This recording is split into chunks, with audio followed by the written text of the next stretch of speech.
байгаль орчин туулах бол асуудал. Нүүлгэн шилжүүлэлттэй холбоотой тооцоонуудыг нэлээд гаргаж ирсэн. Ажилтны одоо хамгийн тулгамдж байгаа асуудал нь манай ашиг хөнгөлөлт ингээд хахад хийх гэсэн хамгийн нэгдүгээр өсөлтүүдийг тавьж байгаа.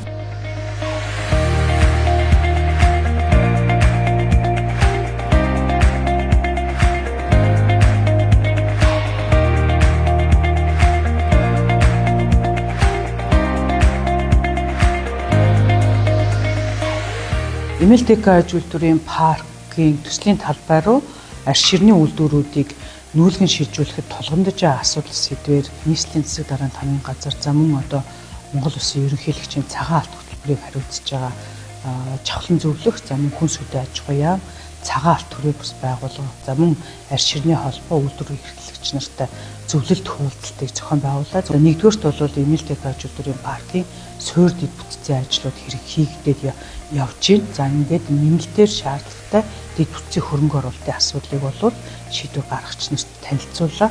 За мөн одоо үйлдвэрүүдийн нүүлгэн шилжүүлэхэд нэг хөнгөлөлттэй зээл тусламж хэрэгтэй. За өмнөд бол 95.6 тэрбум төгрөгийн хөрөнгө оруулалтыг шаардлагатай болцоллоо.